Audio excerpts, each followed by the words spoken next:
National hydrogen mission. National hydrogen mission क्या है ये समझ लेते हैं। ये भी इन्वायरमेंट में भी पूछ सकता है आपसे, साइंस में भी पूछ सकता है, दोनों पेपर 3 ही है। अब हाइड्रोजन हम सब जानते हैं क्या है, गुड सोर्स ऑफ एनर्जी है,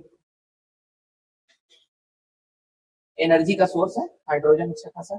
प्रॉब्लम क्या है कि हाइड्रोजन अवेलेबल कैसे है,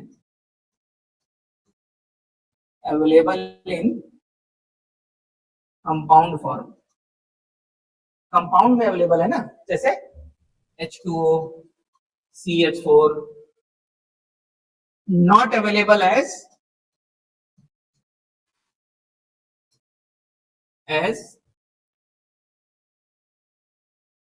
एलिमेंट,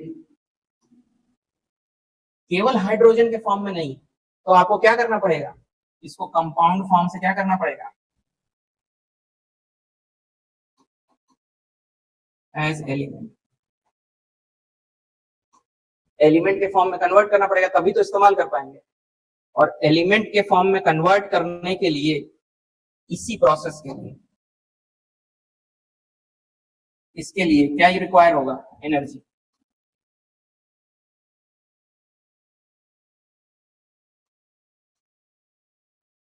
और ये प्रोसेस कौन सी होती है, इलेक्ट्रोलिसिस। इलेक्ट्रोलिसिस से हम क्या करते हैं, हाइड्रोजन को एलिमेंट की तरह से एक्सट्रैक्ट कर लेते हैं और उसको फिर क्या करते हैं, स्टोर कर लेते हैं। दूसरी प्रॉब्लम आती है स्टोरेज में, क्योंकि स्टोर होगा हाइड्रोजन तो at high pressure, high pressure में ही स्टोर हो सकता है। तो सोचिए वो आपका घर का सिलेंडर अगर फट सकता है तो किसी और सिलेंडर में आपने हाइड्रोजन स्टोर कर रखा है तो वो फट सकता है कि नहीं, तो वो चैलेंजिंग टास्क है, मतलब टेक्नोलॉजिकली चैलेंजिंग है, टेक्नोलॉजी के माध्यम। दूसरा है ये एनर्जी। तो अब सवाल ये उठता है कि सर जब एनर्जी लगा के एनर्जी मिलनी है तो फिर लगाएं क्यों, वही बचा के रखे रहे। लेकिन जो इलेक्ट्रोलिसिस प्रोसेस है इसमें जो एनर्जी यूज हो रही रिक्वायर्ड है, कंपेरेटिवली उससे ज्यादा हाइड्रोजन आपको मिल रहा है। मतलब ये जो हाइड्रोजन हमें स्टोर मिल रहा है, ये जितनी एनर्जी उसने ली है उससे डबल ट्रिपल एनर्जी देगा, इसलिए हम खर्च कर रहे हैं। समझे मेरी बात, कि 10 रुपए लगा के 100 रुपए कमा रहे हैं, इसलिए ऐसा कर रहे हैं। 10 रुपए लगा के 15 रुपए कमा रहे होते तो नहीं करते, क्यों सरदर्द लें 5 रुपए के लिए। ठीक है, अब इसी में छोटी सी साइंस भी पढ़ लेते, नोट कर लिया आपने इसको, आगे लिख लीजिए। Output is more than input, मतलब जो इनपुट एनर्जी है उससे ज्यादा एनर्जी आपको आउटपुट में मिल रही है, इसलिए ये प्रोसेस करने में हम इंटरेस्टेड, नहीं तो नहीं होते। अब देखिए 3 तरह के हाइड्रोजन है, ठीक है। एक्सट्रैक्शन मतलब ये मेथड जो है जिससे हम अलग कर रहे हैं हाइड्रोजन को कंपाउंड से, उस मेथड के आधार पे 3 तरह का हाइड्रोजन। तो नेक्स्ट जो आपको लिखना है, method of extraction, method of extraction of hydrogen, कैसे एक्सट्रैक्ट होगा। पहला ग्रे और ब्राउन, ब्राउन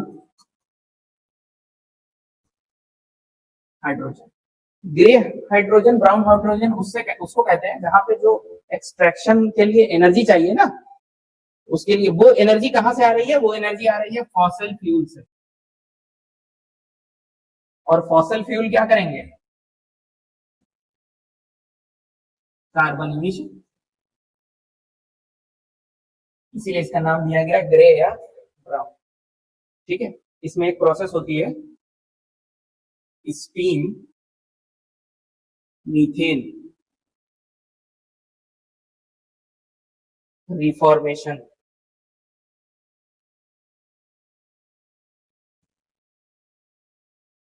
ठीक है। मतलब हम लोग मीथेन प्लस वाटर, दोनों में हाइड्रोजन है, इसको कंबाइन करते हैं तो हमें मिलता है CO प्लस 3H2। ठीक है, दूसरा हम लोग इसको भी कंबाइन करते हैं वाटर से, तो यहां मिला। ठीक है, तो फिर क्या मिल जाता है, CO2 प्लस H2, फिर से हाइड्रोजन।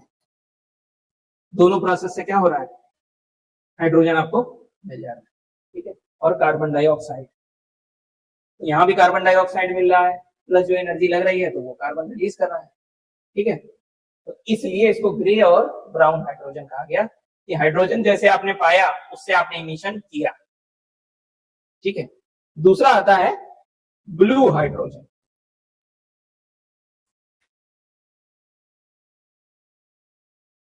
ब्लू हाइड्रोजन, देखिए सब कुछ वही है। ब्लू हाइड्रोजन का मतलब कि जहां पे इमिशंस आर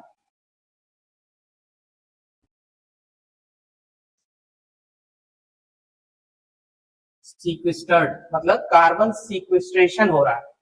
जो इमिशन प्रोड्यूस कर रहे हैं उसको हम क्या कर दे रहे हैं, या तो उसके एवज में उतना पेड़ पौधा लगा के जंगल बना दे रहे हैं तो वो सिंक की तरह काम कर रहा है, या उसको सेडिमेंटरी रॉक्स में डाल दे रहे हैं, जो भी कर रहे हैं, तो मतलब उसको कंपनसेट कर दे रहे हैं, इसलिए इसको ब्लू कहा गया। तीसरे टाइप का है ग्रीन हाइड्रोजन।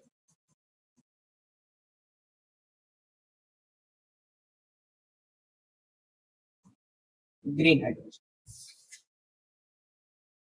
ग्रीन हाइड्रोजन में क्या हो रहा है, इलेक्ट्रोलिसिस हो रही है, जिसमें आप क्या कर रहे हैं, आप H2O को ब्रेक कर रहे हैं किसमें, H2 प्लस,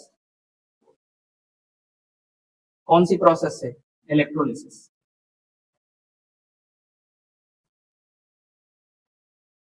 ठीक है। और इसके लिए क्या जरूरत है, एनर्जी की। इलेक्ट्रोलिसिस करने के लिए आपको एनर्जी की जरूरत पड़ेगी, और ये एनर्जी कहां से आएगी, रिन्यूएबल से, मतलब या तो सोलर होनी चाहिए, या विंड होनी चाहिए, या हाइड्रो होनी चाहिए। तो नो कार्बन इमिशन,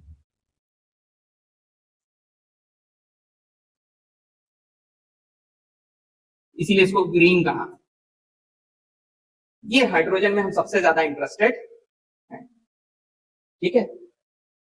अब सवाल ये उठता है कि हाइड्रोजन बना लेंगे उसके बाद क्या करेंगे। मान लीजिए मिल तो गया हाइड्रोजन, फिर हाइड्रोजन से कौन सी गाड़ी चल रही है, नहीं चल रही है। लेकिन बात यह है कि पहले हम इस प्रोसेस को पा जाएं कि हमारे पास इलेक्ट्रोलिसिस हो, तो हमारे पास एक ऑप्शन है, वो क्या है, वो है फ्यूल, हाइड्रोजन फ्यूल सेल।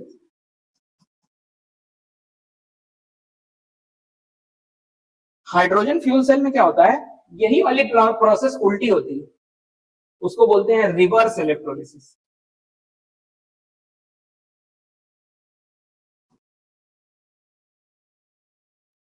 मतलब यहां पे वाटर को ब्रेक करके क्या कर रहे थे, H2 प्लस O2, और यहां पे हाइड्रोजन प्लस ऑक्सीजन को मिलाएंगे तो क्या बनेगा, वाटर, और यहां से एनर्जी रिलीज होगी।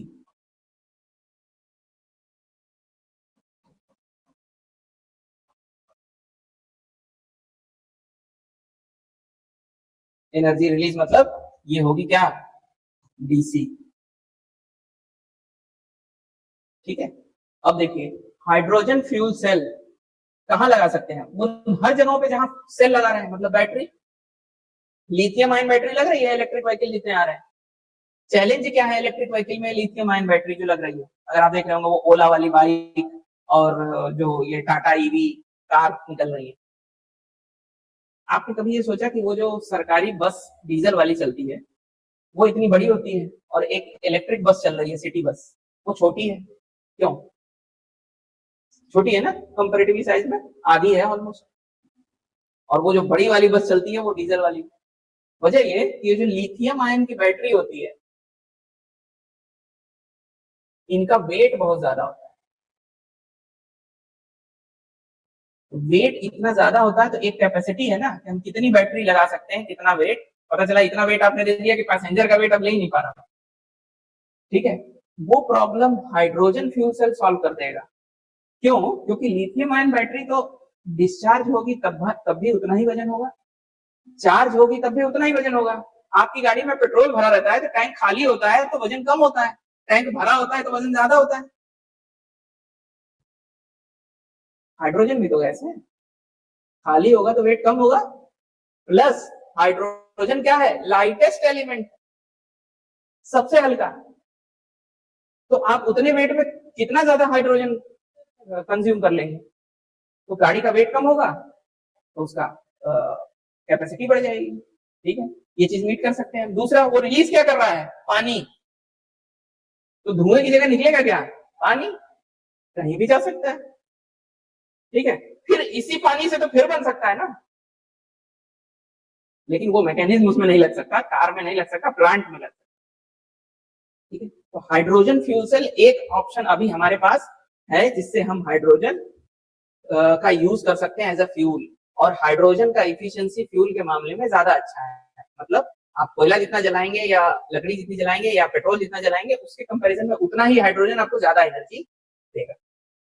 ठीक है, ये तो हो गई हाइड्रोजन की बात, ये समझ में आ गई आपको, कोई दिक्कत इसमें?